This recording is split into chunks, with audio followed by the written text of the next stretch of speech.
What's up, what's up, everybody? We're back.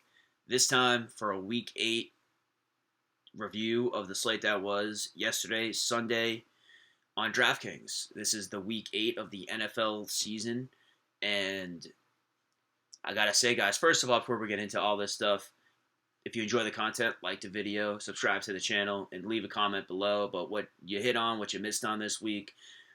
But guys, so just to recap my personal day on DraftKings and what we were on this channel, I played 5 teams in the Millie Maker. They all cashed. That's like never happened to me. Now I didn't win a lot of money. Kind of like made my money back basically because we're playing for first place in the Millie Maker. Come on, guys, we're not trying to grind out like a profit on the Millie Maker.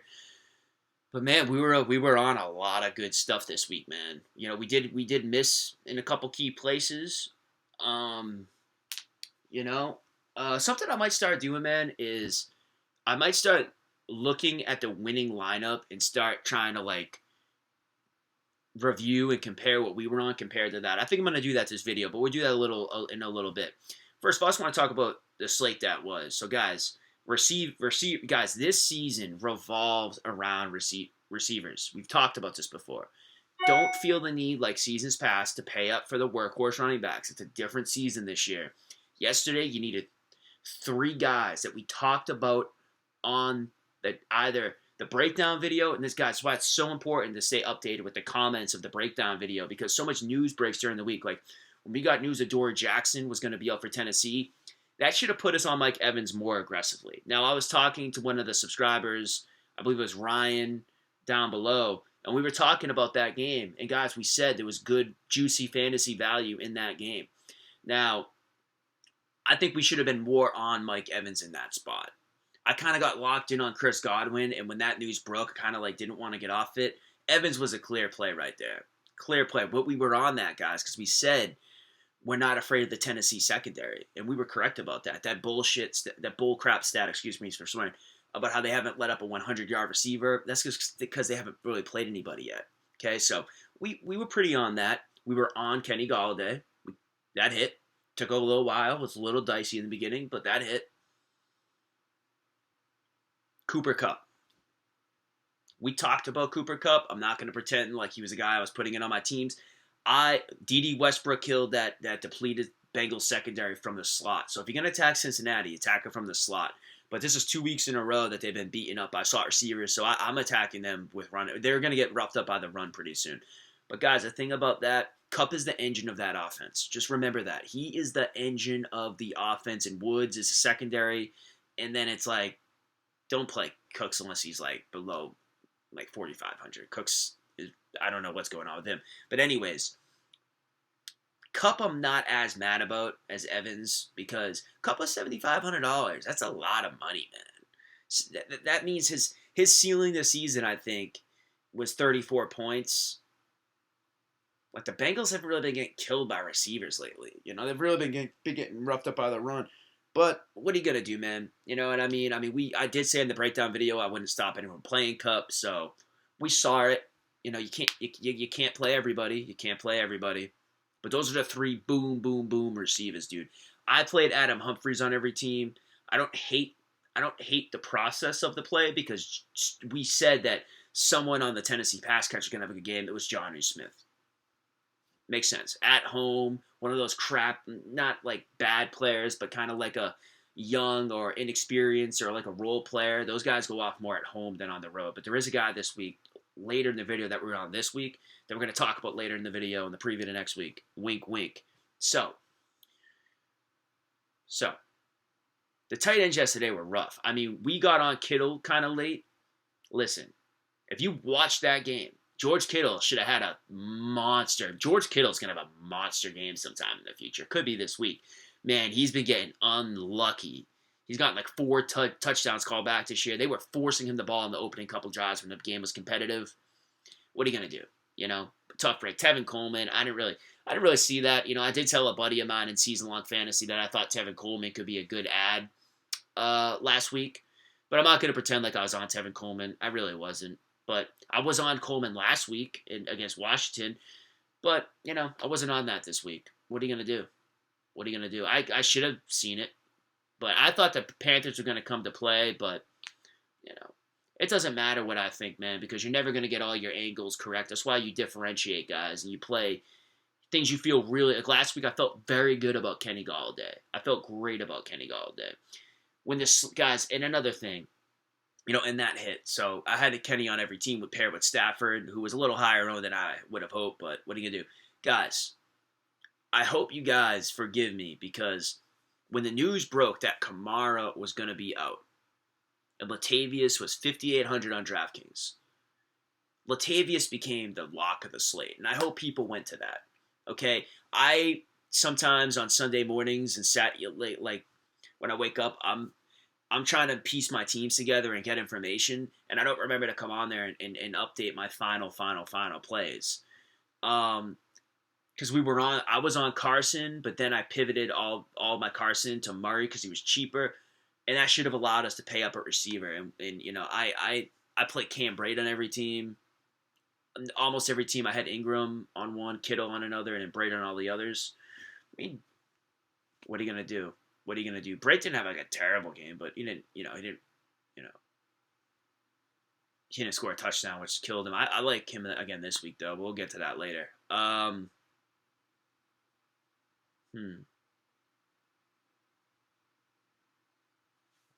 Give me 1 second, guys.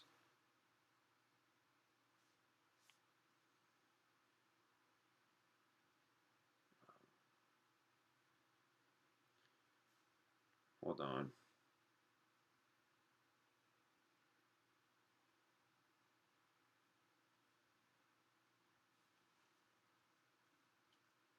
Hopkins, no problem playing him. Adam Humphries is who I wanted to talk about. Adam Humphries said on the opening drive when the game was competitive, Adam Humphries had back-to-back targets in the red zone. Oh, crap. I'm sorry, man. I use special soap and I have a little bit of it on my face. It's soap from app. Hold on a second.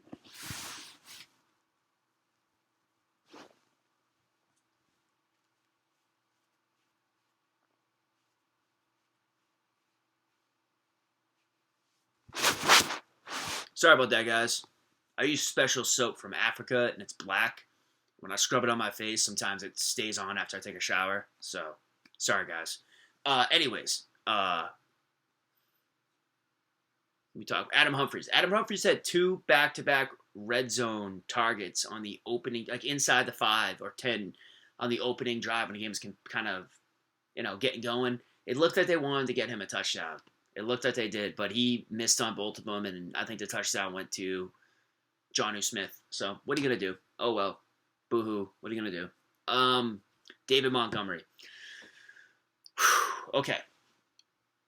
Oh, all right, we'll get to that after. But okay, so David Montgomery, 4,400 at home against the Chargers. The Chargers' rush defense is garbage, but they were getting back Melvin Ingram, so it kind of like made me a little hesitant to play that. I did see all the stuff Nagy was saying that they wanted to run the ball more.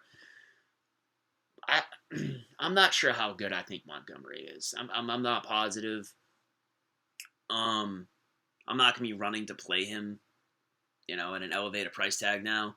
I think the time to play him was last week when he was 4,400. That was a good spot, man. If you played him, man, hats off to you, man. That was a play we should have been on. But we were on a play right near him, Miles Sanders, that went off. Unfortunately, I played Jordan Howard in that spot because I thought they were going to pound the ball with Howard all day, which they did. And Howard wasn't a terrible play, but he wasn't as good as Sanders. But Sanders played like 11% of the snaps, so that was a fluky game. We got to hit that on luck. But, oh well, what are you going to do? We were on that, and it hit. Howard, I would even say hit too. I think Howard had 16 points? So I'm going to check that right now. McCaffrey hit. We called that. We said McCaffrey was matchup proof, and he certainly was. Certainly was. Hold on. Sorry, guys. I'm a little discombobulated here. Where's my team with Jordan Howard?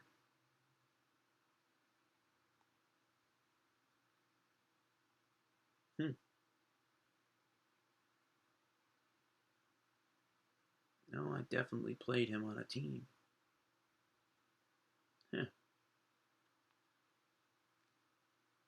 Interesting. Where is my team with Jordan Howard? I had a team with Jordan Howard. I can't remember what he got for points here. those. Oh, Jordan. Yeah, Jordan Howard had 18 points, so he hit. Darrell Henderson. I mean, Darrell Henderson's getting yards. Just it's a messy situation at LA with the Rams. Have kind of faded that in the future. They're just not working the running backs like they used to. I'm kind of off that for the rest of the season, I think. So, like I said, we were gonna do. Let's go to the winning millionaire making lineup, and let's compute that against my best entry. So, Nam Sayin won the millionaire maker with 258.58 points on DraftKings. And his team was as follows: Daniel Jones. We mentioned Daniel Jones. Tevin Coleman, Latavius Murray, Mike Evans, Kenny Galladay, Golden Tate, Evan Ingram, DK Metcalf, and the Patriots D. Now I'm not gonna. There's two things here that I did not mention at some point during the week. And guys, listen, man. Latavius was, once Kamara got rolled out, like, we all should have known to play Latavius. Okay? Like, I think so anyways. Because the two guys that were the chalk were Latavius and Carson for the most part. Latavius is cheaper, and now he's got no, like, Carson still has Penny and other pass catch, Procise, and they got Wilson pass. Like, listen, man. Murray was cheaper, and Murray just had a big game last week. It figures they're going into their bye week. You know what I mean? I feel bad. I should have gotten on here and said I was on Latavius Murray. I feel bad about that because I just put him on my teams and kind of got off Carson late. But like I said, man, it's hard for me, man, when I wake up. I wake up at like 11 something on Sunday mornings. I don't really have time sometimes to get back on here and do my final updates. That's why you guys got to make your own decisions. I'm just here to tell you what I'm on at that point in the week. So I apologize about that. I probably should look to change that in the future. I'm learning at this stuff. I'm still very early on in doing the content type stuff. So I'm still getting used to this. Okay, so let's just talk about his team one more time. I'm sorry I got out of that. Okay, guys, like I always tell you, on your Millie Maker team, you need one play over 20% owned. He had that with Latavius. Latavius was chalk. Now my internet's not working. Great. Now I can't pull it up. But anyways, you can't have more than 3 guys at over 20% owned. You need to have at least one guy under 5% owned. He had multiple guys under 5% owned. He had Tevin Coleman, who I believe was like very low owned, like 4%. The Patriots D I wasn't really on. I thought Cleveland was going to put up more of a fight. I should have known better. Cleveland has been a team. Defense has been killing all season. Why would that stop with the Patriots in the rain? I should have been more on that. Yeah, it's getting on my nerves here. God, why isn't this working? Sorry, guys. This is getting on my nerves here.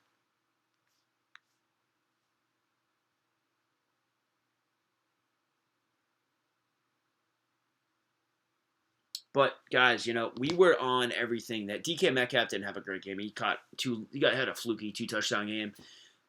So that wasn't a big deal. And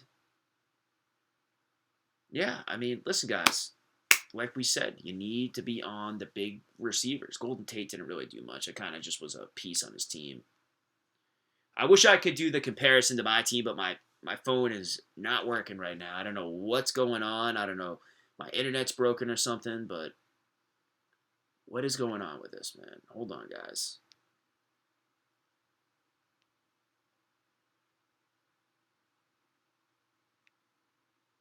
Not good. Not good. Anyways, so guys, something, like I did mention the Millionaire Maker team.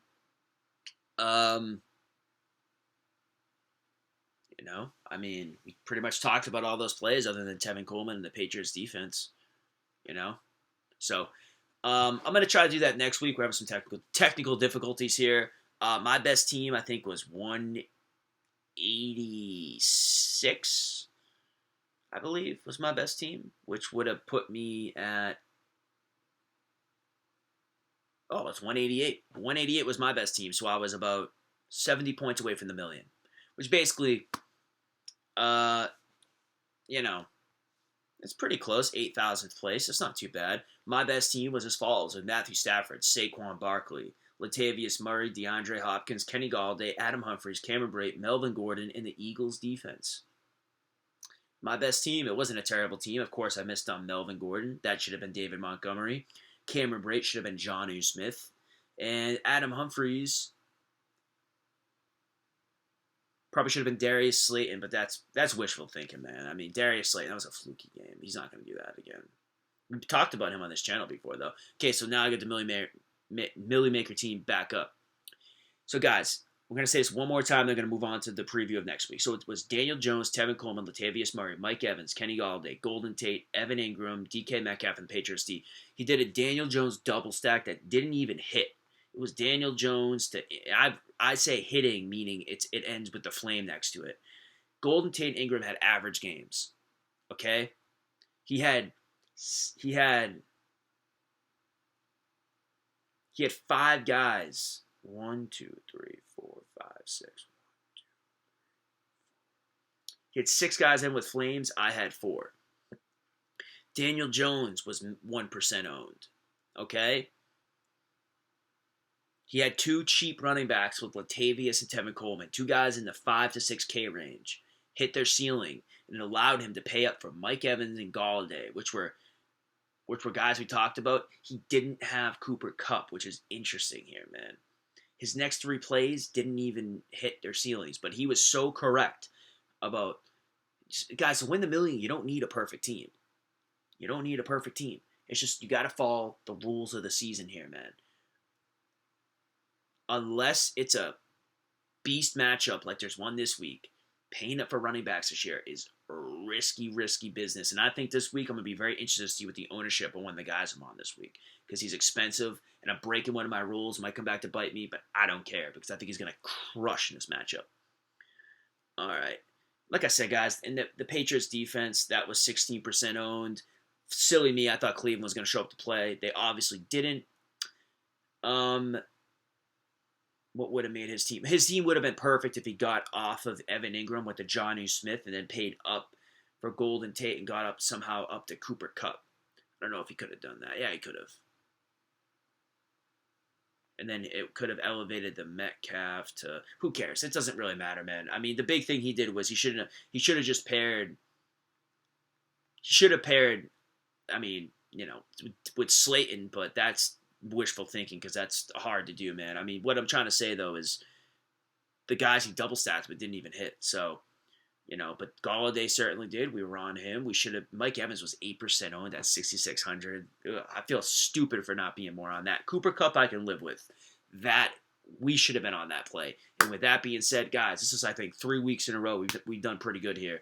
We had the Diggs week, which we were on Diggs. I didn't play Diggs, but we were on Diggs. Last week we did pretty good. Was that last week? No, it wasn't. That was 2 slates ago. Then last week we did pretty good. And then this week I did really good.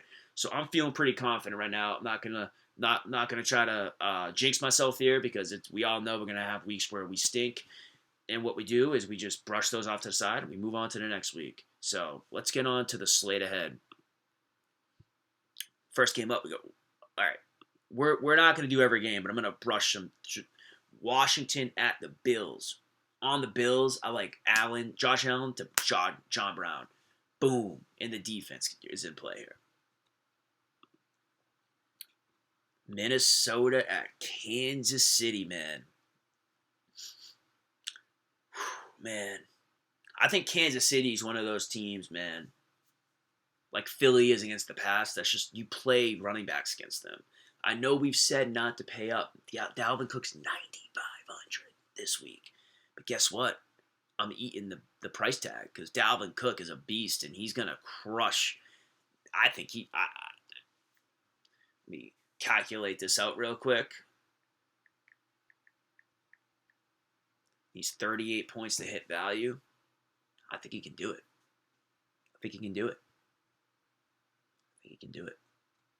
So Dalvin Cook is in play this week. Firmly in play. The Jets in Miami. We're going to be more on the Jet side here. specifying what to play here is tough. Le'Veon's 7,700. They just don't revolve this offense around him. You're going to need him to fall in the end zone twice. I think I'll like one of the receivers here a little bit more, but not even sure about that, man. Not even sure about that. I mean, they traded away Leonard Williams today. I mean, something to watch for. That rush defense didn't look very good yesterday against Fournette. That whole team is just kind of in shambles. We're going to have to talk about that game a little bit more as the week goes on. Here's a play that I like this week, guys. It's from the Indy-Pittsburgh game, and I'm hoping he doesn't go off tonight. Juju Smith-Schuster at 6,300. I like this game. Now, you could go Deontay Johnson, too. Could be the play. I'm going to have to look a little bit closer into that, but one of those two, I like this week. I think Juju, though. I think this is a week Juju racks up just a bunch of catches and gets in the end zone. On the other side, I mean, I guess you could play Eric Ebron if Doyle's going to be out. I don't hate that. Here's a play I want to talk about, too. Guys, we were on Adam Humphries last week. And now Adam Humphries gets to go to Carolina, who can't defend crossing routes. They can't defend slot receivers and crossing routes, which puts me on Humphries because he crushed Carolina last year with Tampa Bay. A.J. Brown has shown the ability to go over the middle of the field and turn those big, long like catches and runs into big gains, which could also kill them too. So both of them are in play. I'm more on Humphries because he's cheaper. Because he's, Humphries is like 600 cheaper. So I'm prioritizing Humphries, but I don't know. We're gonna have to think about it.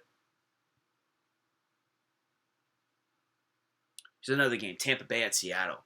This is a game that another three-man could. I love Cameron Brate here against Seattle. That's a great play here. 3,100, I think he is. Joke of a price if O.J. Howard's out.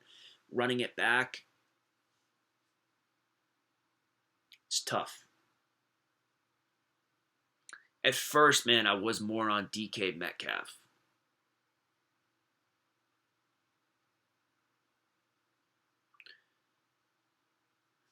I think this might be more of a Tyler Lockett spot. I really do. I think this might be 7,500, crazy price tag. But I think that will drive his ownership down, kind of like Kupp this week. I don't know. We're going to have to talk about this a little bit more because they don't really get beat over the top, Tampa Bay. They kind of get beat steadily, like with short intermediate stuff. They just give it up, and you got to kind of march down the field on them. They don't really get beat like over the top. Like you're kind of hoping for that play with DK Metcalf, and I kind of like Lockett. I did originally like Metcalf. He's on one of my teams already, but I might change that.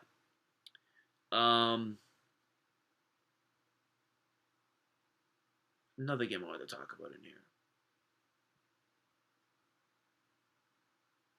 Oh, that's a third. I was gonna play Kittle this week at Arizona, but that's a Thursday night game.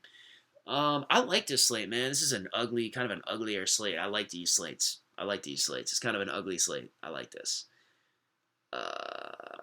I'll talk about one more game here. Green Bay at LAC. Green Bay at LAC.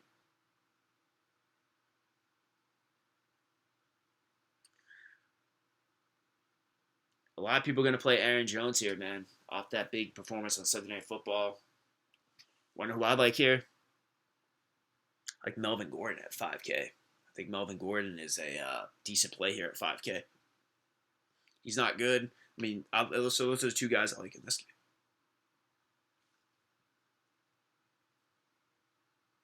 Those are the two guys I like in that game. Chargers are terrible. I mean, Green Bay is going to win this game. So, wouldn't stop if playing Aaron Jones. Aaron Jones, I think, is he only a 7K? If he's 7K, he's going to be chalk this week. He's going to be chalk this week, man.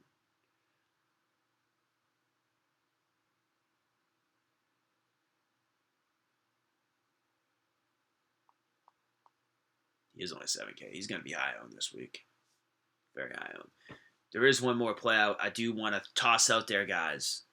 If you believe in revenge games, we were on him this week, and he had a 75% snap share. That a little bit of it was due to the elements and the weather, but he played pretty good. He got 23 carries and a target and a catch. Jordan Howard at home against Chicago Bears, fledgling run defense. Something I noticed when I watched the tape of Latavius versus the Bears run defense, it starts out pretty tough in the beginning of the game. But as the game wears on and they have to watch that pathetic excuse for a quarterback, Mitchell Trubisky, their soul just gets eroded from their body, man. And they just thought guys were like standing around at the end of that Saints game, like watching, like what, looking at Latavius like go by him. They just didn't care. They just know we don't have a quarterback. We can't win this game. And I have a feeling, dude, this Chicago Bears team, this team's gonna quit soon. This team's gonna give up soon. I'm telling you.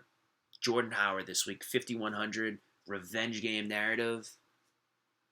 Boom, love it, man. With that being said, guys, I really I like the way this season's trending. I feel like we're on a lot of good stuff. I feel like we're doing a good job on the channel. I hope we get some more dialogue going in the comment section. We have a lot of good people here sharing their thoughts and stuff on the slate. Just the slate's past, the slate's coming up. So let's keep that going, guys, and let me know what you're on this week. Obviously, guys, there's going to be a breakdown video coming later in the week. I don't know which day specifically. There's going to be news breaking. So that's, guys, we got to always check back here. And I'm going to try to, like I talked about with Latavius and Carson, I'm going to try to update the plays like an hour before lock to let everyone know if there's any changes to the philosophy of the slate.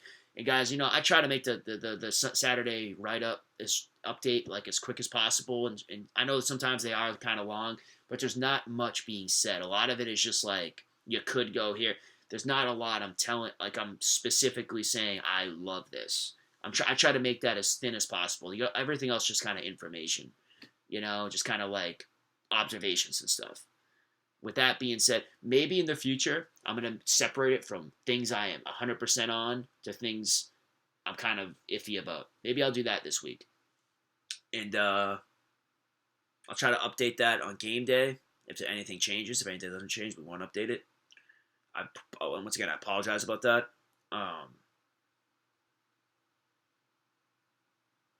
Trying to think. I feel like there's something I forgot to say here. I can't remember what it is, but I'll be back with the breakdown video later in the week. Salute to everybody. Have an amazing day. Let's win some money this week.